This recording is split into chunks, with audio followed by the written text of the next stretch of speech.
Pendekar terkutuk pemetik bunga. Bagian 5. Wilarani memandang sekilas lewat jendela itu. Di luar dilihatnya tembok putih yang sangat tinggi menghalangi pemandangan. Pada bagian atas tembok terdapat besi-besi berduri setinggi beberapa tombak. Kemudian perempuan ini alihkan kembali pandangannya pada si nenek yang duduk di kursi goyang, lalu berdiri dan melangkah ke hadapan si nenek. Di hadapan nenek kepala botak ini Wilarani menjurah hormat dan berkata, "Nenek, meski aku tidak kenal kau, tapi kau telah selamatkan aku dari perbuatan terkutuk dan kebejatan. Aku yang buruk ini haturkan terima kasih sedalam-dalamnya." Si nenek tertawa gelak-gelak.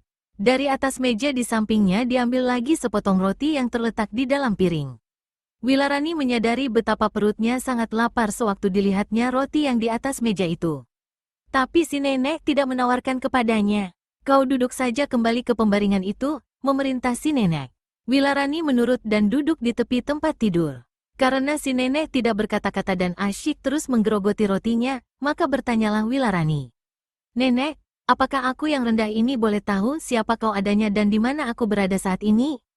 Si nenek habiskan dulu rotinya baru menjawab. "Siapa aku? Hei, itulah yang aku sendiri tidak tahu." Lalu nenek itu tertawa terlengking-lengking. Wilarani tak habis heran. Nenek kepala botak ini agaknya seorang sakti yang aneh misterius. Dalam pada itu si nenek membuka lagi mulutnya, berkata, "Orang-orang juga sering bertanya seperti kau. Siapa aku? Siapa aku? Dan aku selalu bilang pada mereka aku sendiri tidak tahu. Kadang-kadang ada yang keliwatan mendesak, tanya terus, tanya terus. Lalu aku jawab aku adalah seorang nenek-nenek buruk berkepala botak." Kembali si nenek tertawa melengking-lengking. Mau tak mau Wilarani ikut pula tertawa. "Hah?" Si nenek hela napas. "Kau bisa juga tertawa, ya? Kata orang kalau banyak tertawa bisa awet muda. Tapi aku yang sudah tua semakin banyak tertawa semakin keriputan. Semakin jelek." Wilarani tertawa cekikikan. Tapi tertawanya itu ditahan-tahan karena khawatir si nenek akan marah. Terhadap orang bersifat aneh mesti berlaku hati-hati. Demikian membatin Wilarani. "Wilarani," berkata si nenek sesudah roti kedua dihabiskannya. "Di mana kau berada saat ini pun, kau tak perlu tahu. Yang penting yang mesti kau ketahui ialah bahwa kau harus diam di sini bersamaku selama 20 tahun. Kagetlah Wilarani. "Nenek, apa maksudmu?" tanya Wilarani. Lama si nenek berdiam diri, memandang lurus-lurus ke tembok kamar di hadapannya, seakan-akan pandangannya itu hendak menembus ketebalan tembok itu. "Selama 20 tahun itu kau sama sekali tidak boleh meninggalkan tembok ini, tidak boleh keluar dari tembok yang membatasi gedung ini. Jika kau melanggar pantangan itu, hukuman yang berat akan jatuh atas dirimu, dan kau akan disekap selama 40 tahun di penjara di bawah tanah yang gelap gulita."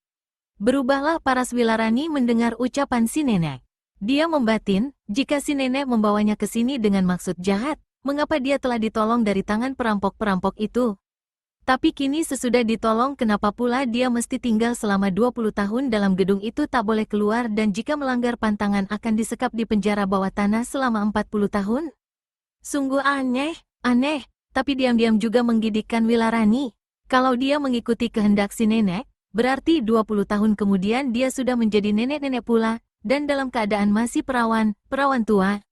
Sebaliknya bila dia membantah, dia akan disekap 40 tahun dalam penjara bawah tanah.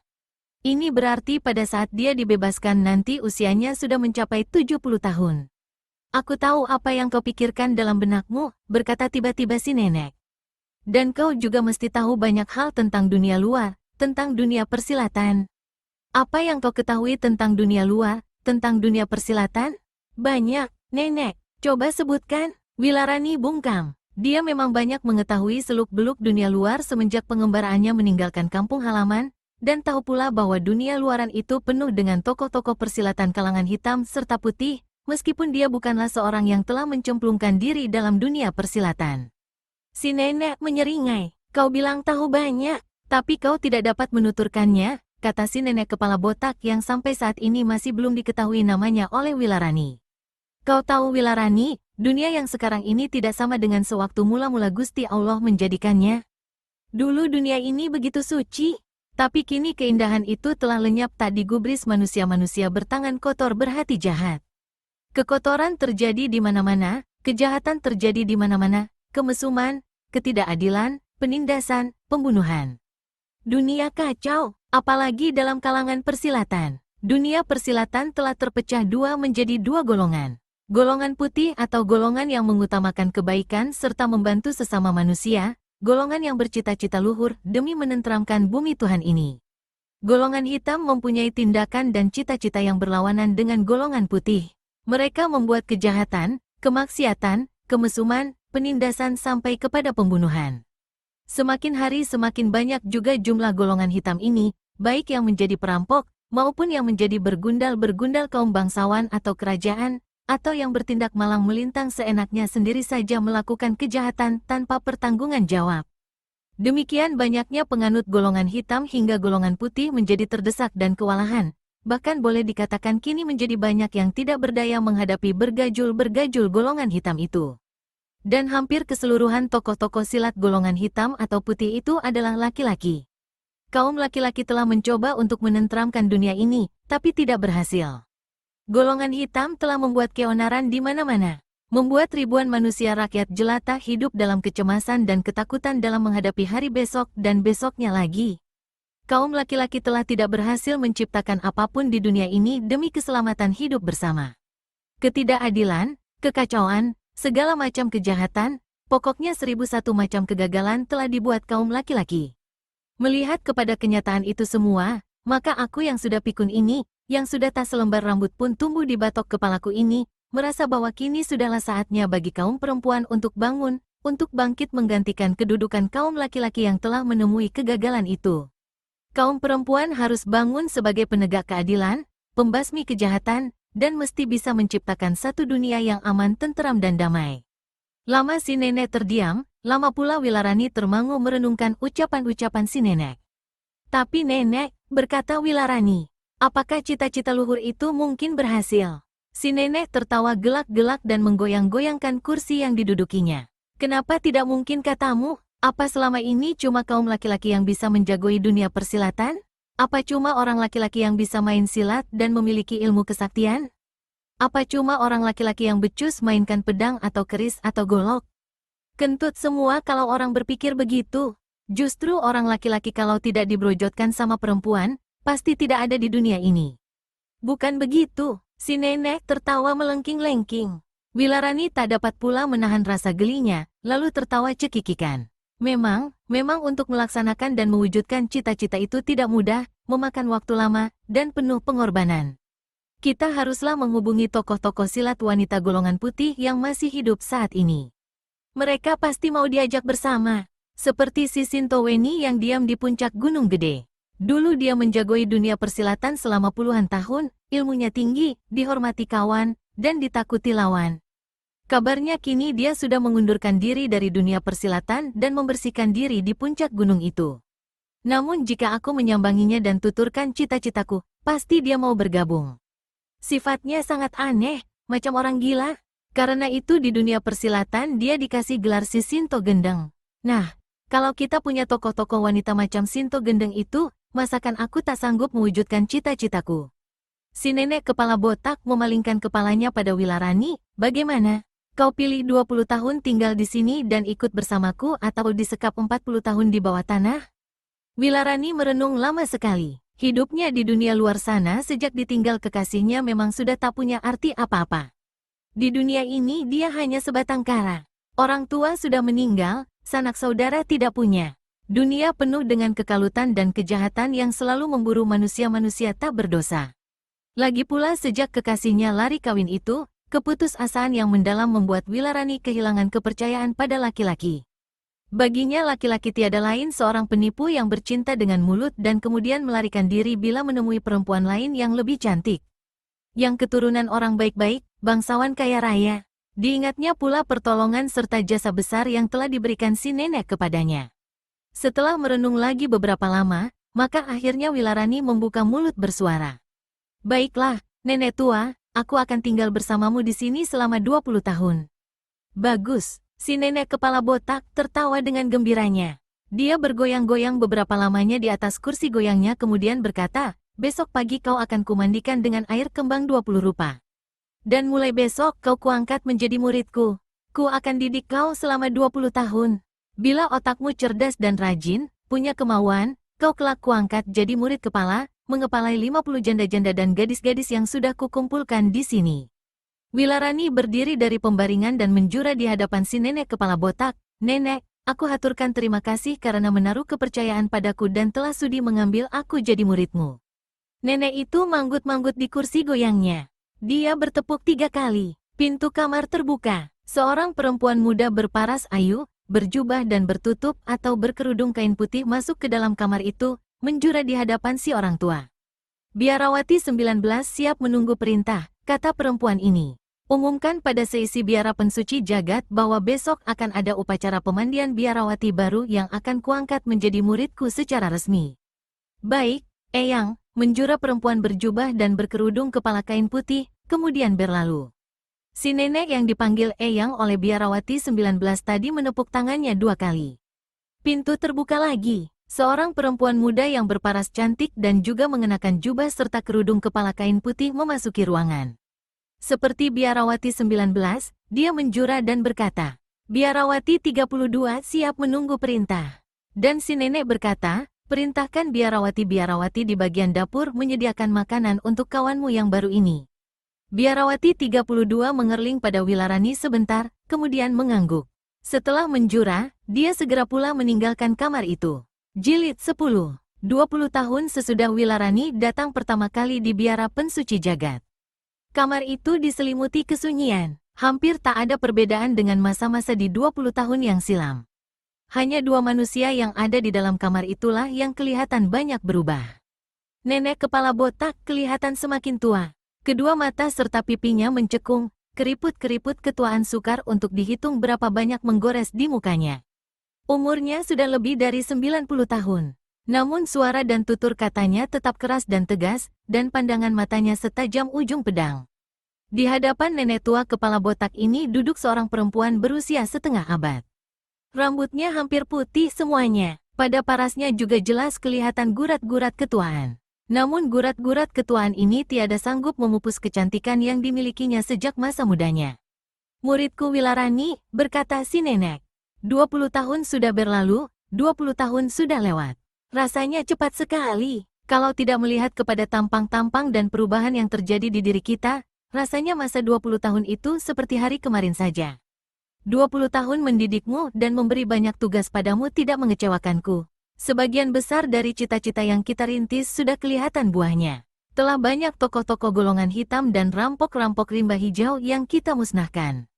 Cuma sayang, beberapa tokoh silat perempuan golongan putih yang kita harapkan bantuannya hilang lenyap tiada ku ketahui.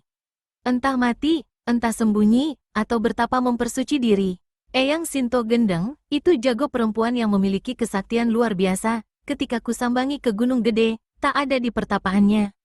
Tapi kita jangan kecewa, cita-cita kita untuk menenteramkan dunia ini, untuk mensucikan jagat milik Tuhan ini agar kembali pada keadaan sewaktu semulanya dulu, harus kita laksanakan.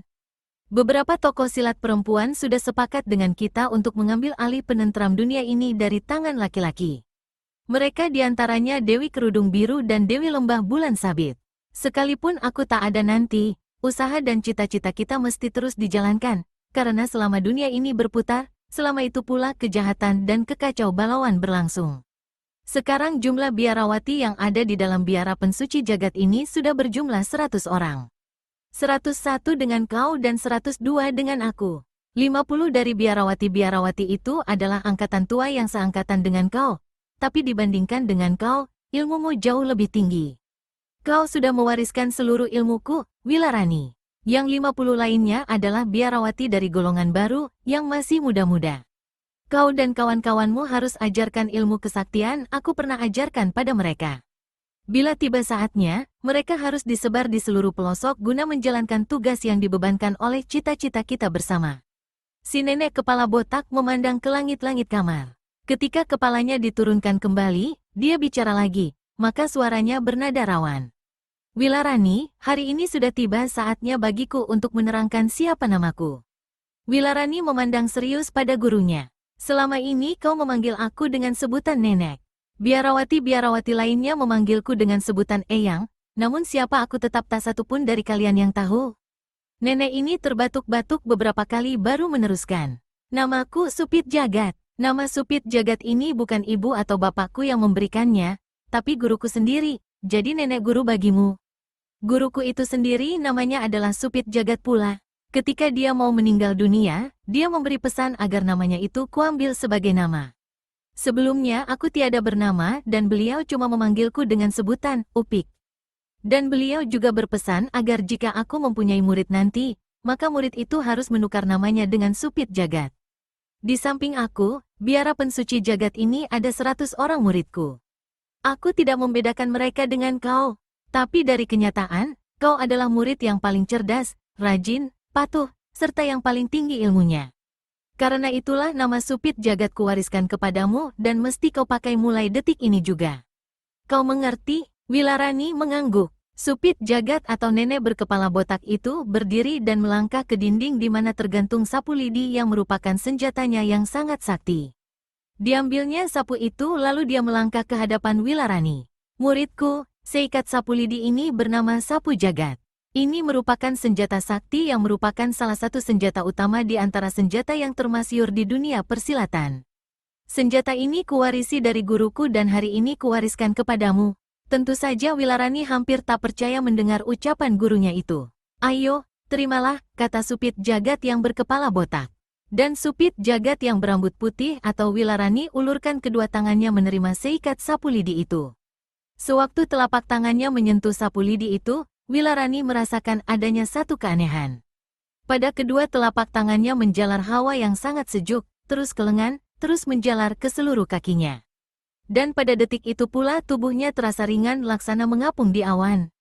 Sapu Jagat ternyata telah memberikan satu kekuatan baru yang hebat pada Wilarani sewaktu kedua tangannya menyentuh senjata itu. Terima kasih, Guru, kata Wilarani dengan penuh khidmat dan menjura sampai beberapa kali. Si nenek tertawa perlahan. Ada kelainan pada tertawanya kali ini. Paras yang tua keriput dimakan umur 90 tahun itu kelihatan rawan. Sepasang mata yang biasanya menyorot tajam kini kelihatan sedikit redup. Tiba-tiba Eyang Supit Jagat membentak. Sekarang tutup kedua matamu rapat-rapat, Supit. Supit Jagat atau Wilarani segera menutup kedua matanya sebagaimana yang diperintahkan. Dalam dia berpikir-pikir apa yang hendak dilakukan gurunya, tiba-tiba laksana petir menyambar, satu tamparan keras melanda pipinya sebelah kiri. Tak ampun lagi Wilarani rebah ke lantai tiada sadarkan diri. Sewaktu dia sadarkan diri dan mengucek-ngucek kedua matanya, Wilarani terkejut bukan main. Eyang Supit Jagat dilihatnya menggeletak di lantai. Kedua matanya terpejam dan napasnya tiada lagi. Guru, pekik Wilarani. Tapi mana sang guru bisa mendengar, karena memang nyawanya sudah putus. Dan membuat Wilarani atau Supit Jagat baru ini lebih heran ialah ketika merasakan tubuhnya enteng luar biasa dan tenaga dalamnya berlipat ganda sampai beberapa kali. Urat-urat di dalam tubuhnya laksana kawat, dan pemandangan serta pendengarannya menjadi tajam sekali. Ingatlah Wilarani kejadian sewaktu gurunya menyuruh dia memejamkan mata. Sang guru diam-diam melakukan satu tamparan dahsyat dan disertai dengan tamparan itu sekaligus dia telah menyalurkan seluruh tenaga dalam ke tubuhnya, untuk kemudian dia sendiri menghembuskan napas penghabisan, meninggal dunia.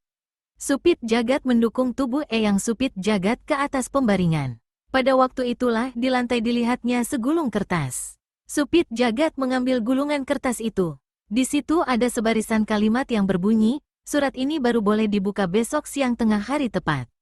Esok harinya tepat di tengah hari, ketika sang surya bersinar terik di titik kulminasinya, maka di dalam biara pensuci jagat 101 biarawati berkumpul di ruangan besar.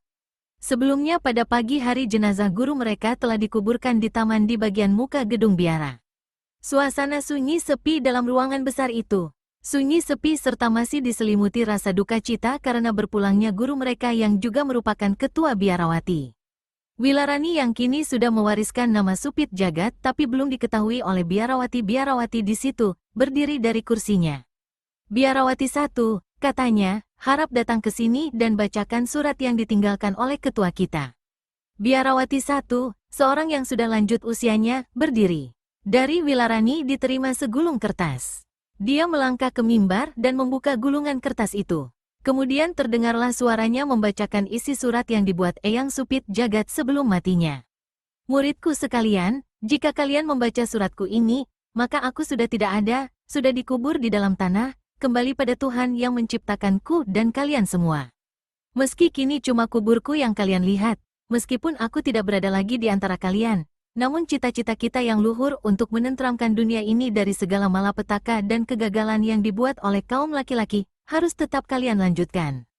Selama aku hidup di antara kalian, kita semua berada dalam keadaan rukun, tenteram, penuh persatuan. Bila kini aku sudah tidak ada, kerukunan dan ketenteraman serta persatuan itu harus kalian pupuk terus. Jika kalian pecah dan berselisih, berarti hancurnya cita-cita yang hendak kita laksanakan, dan dalam kuburku aku akan mengutuk kalian sebagai murid-murid murtad. Suratku ini juga kutulis untuk menerangkan sedikit tentang diriku. Selama ini kalian memanggilku dengan sebutan eyang atau guru atau nenek. Puluhan tahun hidup bersamaku, kalian tidak tahu siapa namaku. Namaku adalah Supit Jagat. Pada hari ini namaku itu kuwariskan kepada Biarawati Wilarani. Untuk selanjutnya dia berhak memakai nama itu dan di hari ini pula kuresmikan dia sebagai ketua kalian yang baru. Kepadanya telah kuwariskan senjata sakti bernama Sapu Jagat. Siapa-siapa di antara kalian yang kecewa dengan keputusanku ini, siapa-siapa di antara kalian yang tidak senang, sebelum kalian menjadi pengkhianat-pengkhianat, lebih baik kalian angkat kaki tinggalkan biara pensuci jagat ini, atau rohku akan keluar dari liang kubur untuk mencekik kalian semua. Surat itu selesai dibaca oleh Biarawati I, kemudian diserahkan kembali kepada Wilarani atau yang kini bernama Supit Jagat dan menjadi ketua biara pensuci jagat. Supit Jagat menggulung surat itu baik-baik. Dia berdiri di mimbar, memandang berkeliling, kemudian berkata, "Mungkin ada di antara saudara-saudaraku yang ingin bicara atau mengeluarkan pendapatnya?" Tak ada satu orang pun yang menjawab. Tapi di antara para biarawati-biarawati itu terdengar suara saling berbisik-bisik. Supit Jagat bertanya sekali lagi. Tidak ada yang mau bicara dan keluarkan pendapat, terutama mengenai pengangkatanku oleh mendiang guru kita sebagai ketua biara? Boleh aku bicara? Tiba-tiba terdengar suara dari balik gang besar yang menjadi salah satu ruangan luas itu. Semua biarawati, termasuk Supit Jagat, terkejutnya bukan main, karena suara itu adalah suara laki-laki. Dan seperti diketahui, dalam biara pensuci jagat itu, tak ada satu orang laki-laki pun yang ada atau diam di sana. Semua mata dengan serta-merta diarahkan ke belakang tiang besar. Dan seorang laki-laki melangkah seenaknya menuju ke mimbar. Jilid 11. Laki-laki ini masih muda belia. Rambutnya gondrong menjela-jela sampai ke bahu. Parasnya gagah, sikapnya waktu melangkah meski acuh tak acuh dan seenaknya, namun mengandung kewibawaan dan keperkasaan. 6 langkah dari mimbar dia berhenti dan menjura pada Supit Jagat, kemudian melayangkan senyuman pada puluhan biarawati-biarawati yang duduk di ruangan itu.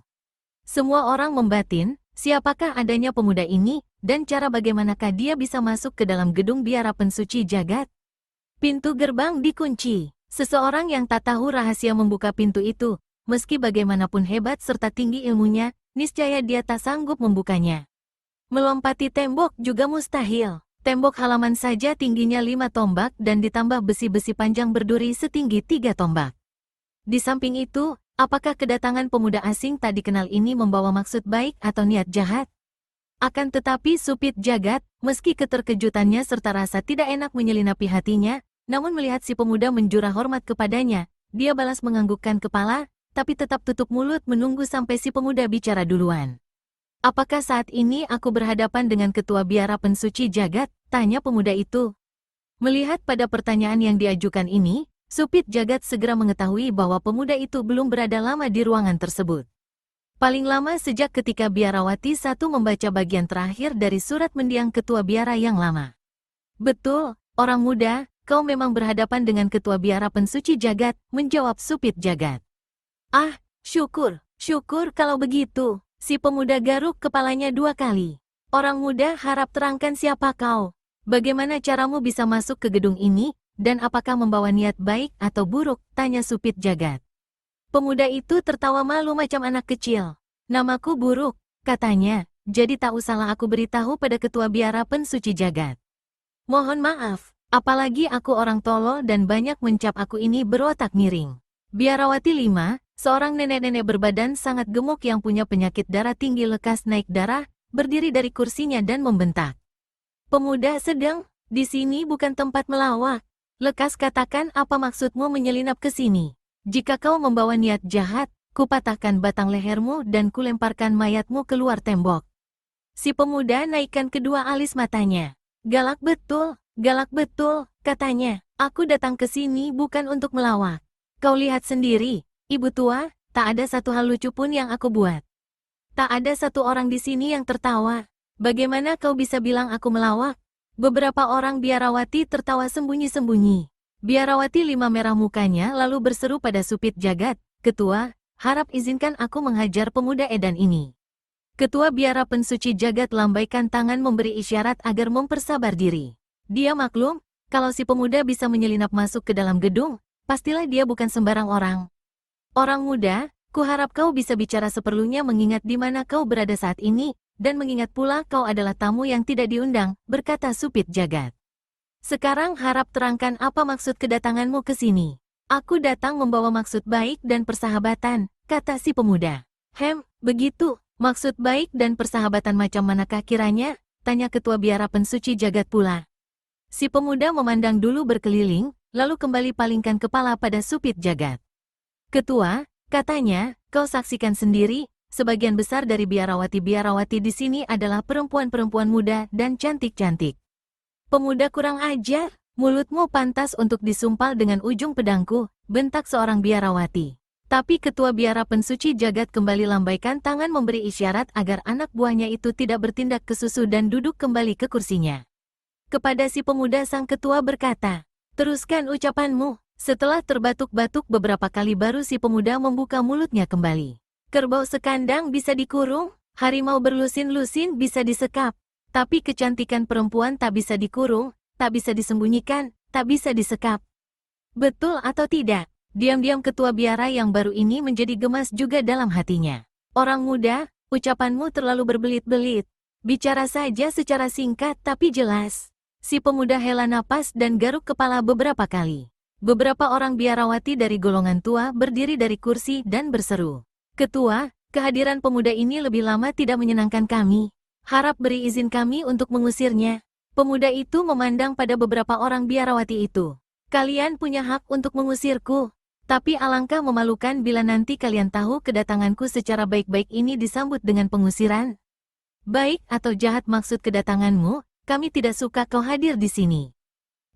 Apakah kau yang menjadi ketua di sini? Ejek si pemuda. Merahlah muka si biarawati. Dia segera hunus pedangnya dan melompat mengirimkan satu serangan ganas. Si pemuda sedikit pun tidak bergerak. Malahan dengan sikap acuh tak acuh dia berpaling pada ketua biara pensuci jagat. Sementara tebasan pedang datang menyerangnya dia berseru. Ketua, sungguh penyambutan yang memalukan. Bukannya aku disuguhi minuman, malah dikasih tebasan pedang. Angin pedang menyambar tanda senjata maut sudah berkelebat dekat sekali. Tapi si pemuda masih juga memandang pada ketua biara pensuci jagat, seakan-akan tak peduli atau tak tahu apa-apa kalau dirinya diserang. Namun, seruan tertahan bahkan kaget memenuhi ruangan itu. 100 pasang mata melotot. Biarawati yang menyerang si pemuda kelihatan berdiri terhuyung-huyung, sedang pedang yang tadi dipakainya untuk menyerang kini kelihatan berada dalam tangan si pemuda.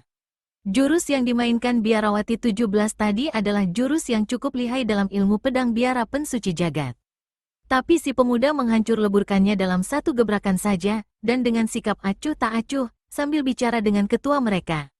Betul-betul hebat, biarawati golongan muda yang sejak tadi tertarik akan kecakapan tampang si pemuda, kini semakin tertarik melihat ketinggian ilmu pemuda itu. Dan dalam hati masing-masing mereka membatin, siapakah gerangan pemuda ini? Ketua biara pensuci jagat, kata si pemuda, kedatanganku ke sini dengan maksud baik dan bersahabat, tapi orangmu telah menyerangku. Orang lain mungkin sudah kalap dan tak terima perlakuan ini, tapi aku orang tolol dan rendah, tak apa-apa. Ini soal biasa, perempuan kalau sudah beringas memang suka menyerang duluan.